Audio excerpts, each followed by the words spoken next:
랭킹 키워드는 가공입니다. 가공. 뭘 가공한 걸까요? 북한 위임 통치, 가공 논란 이렇게 제목을 달았는데요.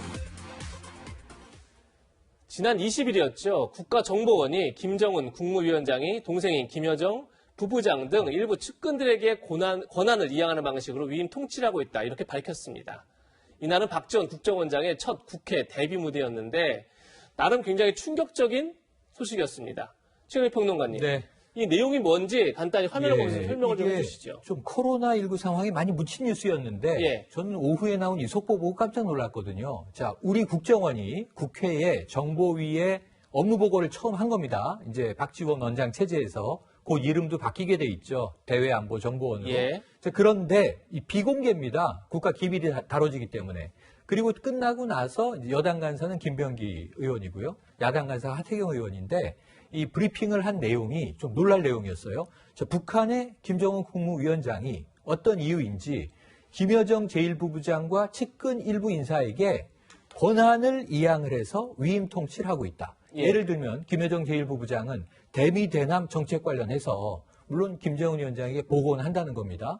그리고 또 경제 분야, 군사 분야 이렇게 지금 이 분할을 해서 이 권한을 나눠주고 있다는 얘기가 들려왔기 때문에 북한에서 이건 이례적인 일이죠. 그래서 깜짝 놀란 속보로 접했던 기억이 나네요. 네, 이현정 의원님, 그런데 이 국정원 보고를 두고 통합당에서는 뭐 대북 정보로 국내 정치를 하냐 이런 비판을 하면서 실제로 박정훈 국정원장을 향해서 뭐 언론의 관심에 집착하고 있다 뭐 이런 취지의 비판까지 나오고 있어요. 그러니까 우리가 위임 통치라고 이야기를 하면 권한을 넘겼다는 거 아니겠습니까? 권한을 넘겼다는 거는 결정권을 김 회장한테 넘겼다는 거거든요. 근데 지금 국정원 보고 내용을 들어보면 그런 건 또 아닌 것 같아요. 즉 최종적으로는 다 김정은이 결정을 하는데 문제는 그 어떤 역할을 분담을 시켰다라는 그런 정도의 저는 이해를 했거든요. 이런 거는 예전에도 김정일 체제에서도 있었습니다. 뭐 내각을 중심으로 해서 한다든지 대외관계라든지 대미관계라든지 대미관계 강속주를 중심으로 한다든지 이런 식으로 해서 구분하는 거는 있었어요. 갈라치기 하는 거는. 자, 근데 지금 국정원이 이야기하고 있는 거는 결국은 본인이 그 어떤 통치 스트레스가 많다. 그것 때문에 결국은 지금 위임했다라고 이야기를 하는 것인데 과연 이 정확한 용어가 맞는가부터 일단 좀 따져봐야 될 것 같아요. 네. 즉 우리가 보통 위임 통치라고 이야기한다면 이건 권한을 위임하는 거기 때문에 굉장히 어떤 면에서 보면 1인 체제인 북한에서는 큰 변화입니다. 그럴 경우는 사실은 수령 중심의 1인 체제가 중심이 되고 있는 북한 내부가 급격히 변화되고 있다는 신호거든요. 근데 지금 내용을 보니까 또 그건 아니에요. 자, 그렇다 보니 지금 야당 입장에서 보면 아니 위임통치라는 이 이야기, 이 용어를 씀으로 해서 결국 지금 관심 자체를 북한이 뭔가 지금 크게 변하고 있는 것처럼 그렇게 지금 포장한 게 아니냐. 어떤 면에서 보면 국가정보원이 가장 정보 자체를 냉정하고 객관적으로 봐야 되는 기관이 뭔가 어떤 이 상황 자체를 좀 더 언론용어라든지 좀 더 관심 받기 위해서 뭔가 포장하는 거 아닌가. 이제 그런 의문을 가질 수밖에 없어요. 그러니까 지금 전적으로 박지원 원장이 보고한 전체 내용으로 보면 이거는 제가 볼 때도 위임 통치라고 하기에는 상당히 부족한 점은 많습니다. 예. 오늘 동아일보 사설을 봤더니 정보기관은 아는 것도 모른 척 해야 되는데 모르는 걸 아는 척하는 건 정보의 정치화다 이런 비판까지 하던데요. 이런 비판이 야권에서만 나오는 게 아닙니다. 해외 전문가들도 너무 나간 얘기다 이런 의구심을 갖고 있습니다. 스콧 스나이더 미 외교협회 한미정책국장도 권력을 나눠줬다기보다는 책임을 분산시킨 거다. 그만큼 북한이 직면한 문제들이 많다는 뜻이다. 김 위원장의 통치 활동은 정상적으로 진행되고 있다. 이렇게 지금 밝히고 있고요.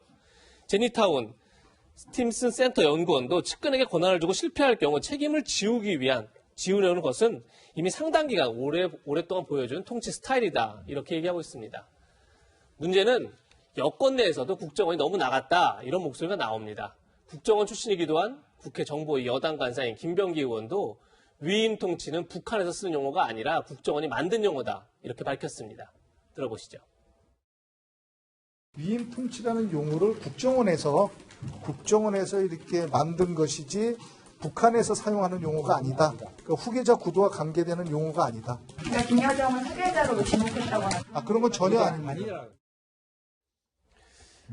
변호사님, 박지원 국정원장이 어떤 정치적 그러니까 언론 플레이로 해서 지금 이런 이제 위임 통치라는 새로운 용어를 만들어낸 거다. 이런 비판에 대해서는 어떻게 보십니까? 근데 솔직히 국정원이 설명한 그대로 보면 권한 분배, 책임 분배 이게 맞아요. 그러니까 원래 메인 키워드가 권한 분배 이렇게 돼야 하거든요. 근데 권한 분배라고 나가면 언론의 주목을 받을 수 없잖아요. 그래서 저도 처음에 보고 통치 스트레스. 김정은이 굉장히 힘든 모양이구나. 건강이 악화됐나 보다. 그렇지. 볼 수 있는 거죠. 나 유임 통치단 말이에요. 유임 통치라는 것은 권한을 다 남한테 주는 거고 그것뿐만 아니라 결정 권한을 주는 거예요. 그런데 국정원 내용에 보면 결정 권한을 준 게 아니고 결정은 또 김정은이랑 다 한다. 그럼 결과적으로 이 유임 통치라는 용어에는 정치적인 조미료가 좀 감미가 상당히 좀 많이 됐다 저는 그렇게 봅니다. 그래서 이번 계기로 우리가 정말로 국정원도 마찬가지고 정부도 마찬가지예요. 이 국정원 정보가 미치는 영향, 특히 이제 대북과 관련된 정보에 미치는 영향이 어마어마하지 않습니까? 그렇죠. 예. 그러니까 국내에 미치는 영향이 엄청나죠. 더군다나 해외에 미치는 영향이 있어요. 더군다나 잘못하면 이 내용을 가지고 북한을 또 자극할 수 있어요. 그러면 남북의 어떤 평화 프로세스를 하겠다고 하는데 북한의 어떤 감정을 이렇게 건드려서 좋을 게 하나도 없잖아요. 그래서 사실은 이번 기회를 통해서 이제 뭐 이 내용 자체에 어떤 박지원 원장의 뭐 그런 영향이 작용했는지 어쩐지 모르겠지만 예. 이번 기회를 반면교사로 삼아서 정말 정확한 정보를 자극적이지 않게 아주 객관적인 그런 정보가 제공돼야 한다 이렇게 봅니다. 네, 평론가님 그런데 또 정작 김여정 부부장은 네. 최근에 모습을 드러내지 않고 있어요. 저희가 이 부분은 어떻게 해석을 해야 될까요? 전혀 드러내고 있지 않습니다. 6월 초에 한번 대대적으로 그 위상을 과시하면서 김정은 위원장은 뒤로 빠지고 정말 그때가 마치 위임 통치인가? 그래서 그때 이 김정은 위원장 유고설, 건강 이상설 나오고 있는데 심지어는 우리가 이 어떤 군사적인 긴장이 높아지다 보니까 특사 보내겠다라고 했더니 김여정이 내가 거부한다 특사를 이렇게 얘기했어요. 네. 그래서 이거는 북한에서 이례적이다 그랬는데 결국은 이 개성의 남북 연락 사무소까지 폭파되는 장면을 보고 그때 김정은 위원장이 나서서 군사적인 문제 보류하지 않았습니까? 그러면서 지금 소강 국면으로 뭐 남북한 모두 다 지금 긴 장마, 폭우 피해, 코로나19 상황 닥치고 있는 과정인데 그 다음부터는 김여정 제1부부장은 모습이 이 북한 매체에 드러나지 않고 있거든요. 그런데 이게 위임 통치란 이야기가 나오니까 더더욱 김여정 위원장의 지금 활동이 확인되지 않고 있는 가운데 의구심만 커진 것 같습니다. 네, 변호사님 저희가 뭐 이 이야기도 꼭 짚어봐야 할 것 같은데 왜 최근 김정은 위원장이 경제정책 실패를 굉장히 이례적으로 인정을 했잖아요. 네네. 근데 이런 가운데 이제 노동신문에 북한 간부들이 일종의 반성문들을 줄줄이 올리고 있어요. 저희가 내용을 이렇게 좀 CG로 준비를 해봤는데 그 내용을 좀 살펴보면 결국 실패 책임은 본인들에게 있다. 이런 내용이 주를 이루고 있더라고요. 아까 말씀드린 것처럼 권한 분배, 책임 분배 그거 일맥상통하는 얘기예요. 그래서 5개년 계획이 실패했다 이걸 잘 인정한 자체는 실패했다고 하면 지도자가 책임을 져야 하잖아요. 근데 그걸 지도자의 책임이 아니고 밑에서 일하는 강요들이나 이제 집행자의 책임으로 돌리는 그런 전략적인 의도가 있었다고 저는 봅니다. 그리고 사실 아마 지금 굉장히 북한이 힘들다고 하는데 연말 가면 더욱더 힘들어질 거라고 봐요. 특히 대북 제재 있죠. 코로나19 있죠. 최근에 홍수로 인해서 수해가 엄청나게 발생했잖아요. 그러면 거의 북한 자체는 제가 볼 때는 경제적인 면에서는 상당히 초토화됐다고 봐요. 그래서 지금 올해 북한 경제 성장률을 마이너스 8.5% 잡고 있잖아요. 근데 마이너스 8.5%가 우리나라처럼 경제가 되고 있는 경우 마이너스 8.5%하고 북한처럼 경제가 아주 안 좋은 상태의 8.5%는요, 어마어마한 차이가 있거든요. 그러면 결과적으로 연말이 돼서 그 결과에 대해서 누가 책임을 져야 하는데 책임을 지우기 위해서 이미 저는 제가 볼 때는 좀 안개를 피우고 있다. 그렇게 봅니다. 예. 이현종 의원님, 네. 물론 중간 간부들이 지금 자기 반성을 하고 있다 이런 얘기가 나오지만 어쨌든 김정은 위원장이 스스로 경제정책 실패를 자인하기도 하고 또 2017년에 신년사에서 능력에 따라가지 못하는 자책 속에 지난해를 보냈다 이런 말도 하고 원래 수령은 오류가 없애야 된다, 그렇죠. 무오류론 이런 게 있었는데 상당한 좀 변화된 모습 같긴 해요. 근데 김일성 시대에 한번 이제 이 경제 정책의 실패를 한번 인정한 적이 있어요.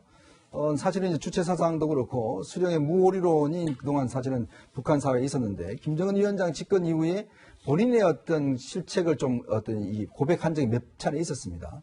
근데 이번 같은 경우는 어떤 면에서 보면 경제 전략 전체에 대한 실패를 인정하기 때문에 굉장히 이례적인 것이죠. 근데 이걸 두고 이제 일부의 뭐 정세현 수석 부의장 같은 경우는 북한이 정상국가로 가는 것이다라고 이야기를 하는데 저는 그렇게 전혀 보지 않습니다. 결국은 뭐냐면 북한 사회가 결국 최고 지도자가 반성을 해야 밑에 사람도 반성하는 시스템이에요. 그러니까 그 누구도 그 전에 문제제기를 할 수가 없다는 겁니다. 네. 그만큼 1인 독재 체제가 강고하다는 걸 저는 아주 반증하고 있다는 생각이 들어요. 내가 반성해야지 밑에 사람이 반성하지, 반성하십시오라고 이야기한다고 해서 우리나라 같이 대통령한테 반성하세요라고 이야기한다고 해서 반성하는 나라가 아니라는 거죠. 그만큼 1인 독재 체제가 강화된 것인데, 문제는 이제 아까도 분석하셨지만 결국 앞으로 있을 실패에 대해서 내 책임만이 아니라 당신도 책임이 있다라는 걸 시적으로 하는 거예요. 제가 볼 때는 아마 앞으로 누군가는 책임을 지울 겁니다. 이제 그런 현상들이 아마 연말쯤 되면 네. 본격적으로 나타나지 않을까 싶습니다. 네, 그럼 북한 소식은 여기까지 다뤄보고요. 지금부터는 연예계로 펴진 코로나 이야기를 짚어보겠습니다. 저희가 준비한 마지막 한 랭킹 만나보시겠습니다.